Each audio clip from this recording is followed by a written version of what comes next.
నమస్తే, welcome to Telugu రాజ్యం. నేను సిరి. నూతన సంవత్సర శుభాకాంక్షలతో స్పిరిట్ మూవీ పోస్టర్ అయితే సందీప్ రెడ్డి వంగ గారు అయితే రిలీజ్ చేయడం జరిగింది. మరి ఆ పోస్టర్ ఎట్లా ఉంది ఏంటనేది వివరించడానికి మనతో పాటు ఉన్నారు ప్రముఖ సినీ రాజకీయ విశ్లేషకులు భరద్వాజ్ గారు. నమస్కారం సార్. నమస్తే సార్, ఇప్పుడు చూస్తే నూతన సంవత్సరానికి ఒక గిఫ్ట్, ప్రభాస్ ఫ్యాన్స్ అందరికి ఒక గిఫ్ట్ లాగా స్పిరిట్ మూవీ పోస్టర్ అయితే రిలీజ్ చేయడం జరిగింది సందీప్ రెడ్డి వంగ గారు. సో ఈ పోస్టర్ని చూసిన తర్వాత మీకు ఏమనిపిస్తుంది సార్? ఎలా ఉంది అనిపిస్తుంది? అంటే ఒంటి నిండా గాయాలతో ఉన్నాడు ఆయన ప్రభాస్. గాయాలతో ఉన్న ప్రభాస్ చాలా కాన్ఫిడెంట్ లుక్తో సిగరెట్ వెలిగిస్తూ, అవతల వైపు ఆవిడ లైటర్ పట్టుకొని డిమ్రీ, ఆవిడ లైటర్ పట్టుకొని సిగరెట్ వెలిగించటం, ఇది ఆయన రివీల్ చేసినటువంటి పిక్చర్. ఫస్ట్ లుక్ ప్రభాస్ ఎలా ఉండబోతున్నాడు అనేది. ప్రభాస్ ఎలా ఉండబోతున్నాడు అనేది ఆయన అభిమానులకి మాత్రమే కాదు, ఈ ప్రాజెక్ట్ అనౌన్స్ చేసినప్పటి నుంచి ఆడియన్స్కి ఒక అవగాహన అయితే ఉంది. అంటే జనరల్గా సందీప్ సినిమాలన్నిట్లోనూ హీరో క్యారెక్టర్ని కొంచెం యాంటీ క్లాక్ వైజ్లో నడుపుతాడు ఆయన. యాటిట్యూడ్ ఉంటుంది, చాలా బలమైనటువంటి యాటిట్యూడ్తో బిహేవ్ చేస్తాము. అది అర్జున్ రెడ్డి కావచ్చు, యానిమల్ కావచ్చు, ఏదైనా ప్రతి సినిమాలోనూ అదే ధోరణి. అలాగే ఈ December 31 అర్ధరాత్రి పూట ఫస్ట్ లుక్ రివీల్ చేయటం అనేది కూడా ఆయనకి పాత ట్రెడిషన్. ఇంతకుముందు చేశాడు, అలాగే యానిమల్ టైంలో చేశాడు, ఇప్పుడు మళ్ళీ ఈ సినిమాకి చేశాడు. అందుకని ఈయన సినిమాలో క్యారెక్టరైజేషన్, అంటే హీరో క్యారెక్టరైజేషన్ మీద ఎక్కువ కాన్సన్ట్రేషన్ ఉంటుంది. మిగిలిన కథని పెద్దగా పట్టించుకోడు ఆయన. హీరో క్యారెక్టరైజేషన్ మీద విపరీతంగా డీటెయిల్స్ వర్కౌట్ చేసి ఆ ఏరియాలో చాలా బలంగా పనిచేయటం వలన ప్రతి హీరోకి ఆయనతో చేయాలనేటువంటి ఒక కోరిక ఉంటుంది. హీరోలలో, పెద్ద హీరోల్లో ఆ కోరిక కలిగించటం అనేది ఆయన ప్రోగ్రాం, ఆయన వ్యూహం అదే. అందుకని ఒక బలమైన క్యారెక్టరైజేషన్ ఉండబోతోంది ఈ సినిమాలో కూడా. ప్రభాస్ని అంత ఇంటెన్స్తో చూడాలి అనేటువంటి ఒక కోరిక ఉంది. అంటే రెబల్ స్టార్ అనే టైటిల్ ఉంది ఆయనకి. కృష్ణరాజు గారి దగ్గర నుంచి సంక్రమించిన వారసత్వపు టైటిల్ ఇది. ఆ రెబల్నెస్ అనేది తెర మీద పూర్తిగా ఆవిష్కృతం కాలేదు అనేది అభిమానుల్లో ఒక అసంతృప్తి ఉంది. ఆయన బాహుబలి ఇలాంటి సినిమాల్లో చాలా కొన్ని సన్నివేశాల్లో చాలా ఉద్వేగభరితంగా కనిపిస్తాడు, కానీ ఇంకేదో మిస్ అయింది. టోటల్గా క్యారెక్టరే అలా ఉండాలి, అలా చూడాలి అనేటువంటి ఒక కోరిక ఉంది. ఆ కోరిక ఈ సినిమాలో తీర్చబోతున్నాడు సందీప్ అనేది వాళ్ళ హోప్. అందుకని వాళ్ళు మిగిలిన సినిమాలన్నిటికంటే కూడా స్పిరిట్ మీద ఎక్కువ కాన్సన్ట్రేషన్ పెట్టి చూస్తున్నారు. ఈ సినిమా నుంచి అప్డేట్ కావాలి అని. ఆ అప్డేట్ ఇప్పుడు వచ్చింది. వాళ్ళ ఊహలకు తగినట్టుగానే ఉంది. అంటే చాలా యాటిట్యూడ్తో ఉండబోతోంది ఈ సినిమాలో ప్రభాస్ క్యారెక్టరు. ఆ టైటిల్ స్పిరిట్ అనే టైటిల్ కూడా కొంచెం రెచ్చగొట్టే స్వభావం ఉన్నటువంటి టైటిల్ అది. ఆ టైటిల్, ప్రభాస్ లుక్, ఇవన్నీ కలిపి మా కోరిక తీరబోతోంది, మేము ఒక అద్భుతమైనటువంటి, మేము ప్రభాస్ని ఎలా చూడాలనుకుంటున్నామో. ఇప్పుడు ఆయన ఆ రోజుల్లో కటకటాల రుద్రయ్య అనే సినిమాలో నటించాడు, కృష్ణరాజు. అది టోటల్గా యాటిట్యూడ్తో వెళ్ళే క్యారెక్టరే. దాసరి నారాయణరావు గారు డిజైన్ చేశాడు అది. అంతకు మించి ఈ క్యారెక్టర్ ఉండబోతోంది అనేది అర్థమవుతోంది.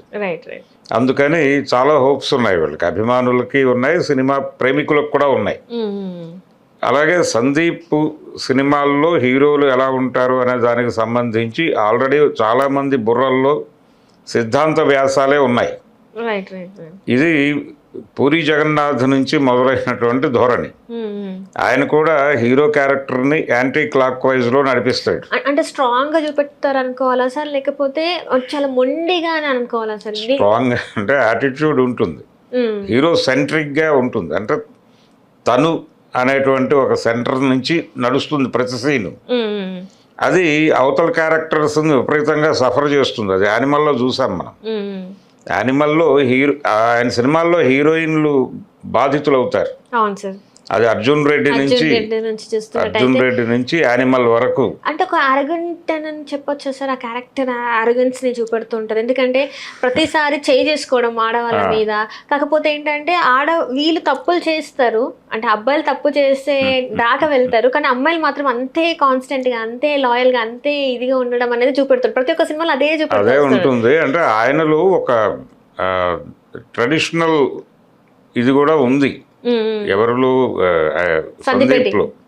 సందీప్ రెడ్డిలో ఆయన పూర్తిగా వినయంగా ఉండాలి. అమ్మాయిలు అంటే అంటారా?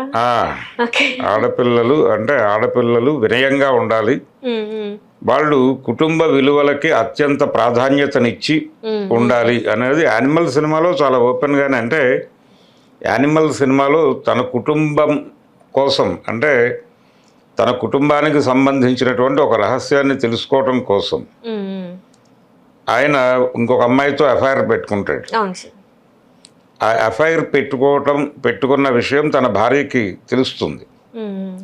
తెలిసినప్పుడు అక్కడ ఒక డైలాగ్ ఉంటుంది. అంటే నువ్వు అలా బిహేవ్ చేస్తున్నావు, నేను కూడా అలాగే చేస్తే నువ్వు ఎలా రిసీవ్ చేసుకుంటావు అని ఒక డైలాగ్ ఉంటుంది హీరోయిన్ క్యారెక్టర్. ఉన్నప్పుడు నువ్వు అలా చేయలేవు అంటాడు ఆయన. చెయ్యలేవు అని చెప్పడంలోనే ఇలా ఉండాలి, మీరు ఇలాగే ఉండాలి, అంటే కుటుంబ విలువల్ని కాపాడటం అనేది మీ రెస్పాన్సిబిలిటీ. ఆ ఏరియాలో మీరు బలంగా ఉండాలి. మగవాళ్ళ ప్రవర్తన గురించి అడిగేటువంటి అధికారం మీకు లేదు. మేము ఎందుకు చేస్తాము, అది ప్రతిదానికి ఒక పర్పస్ ఉంటుంది. ఆ పర్పస్ ప్రకారమే చేస్తాం మేము అనుకోవాలి. మేము చెప్పక్కర్లేదు మీకు. మేము చెప్పకపోయినప్పటికీ మీ స్ఫురణలో అది ఉండాలి, మీరు ఆ కంట్రోల్లో ఉండాలి, ఆ లైన్ దాటితే కుదరదు అన్న టోన్లో అతని డైలాగులు నడుస్తాయి. ఆ సినిమాలో 2-3 సందర్భాల్లో ఆ అమ్మాయి ఘర్షణ పడటానికి ప్రయత్నం చేసిన ప్రతి సందర్భంలోనూ చాలా నిరంకుశంగా తొక్కిపెట్టేటువంటి ప్రయత్నం చేస్తాడు.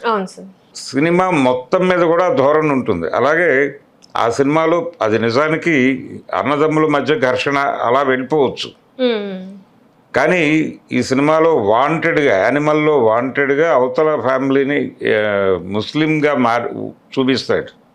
అంటే ఈయన ఇటువైపు నుంచి ఆ అమ్మాయితో ఎఫ్ఐఆర్ పెట్టుకుంటాడు ఈయన ఫాదర్.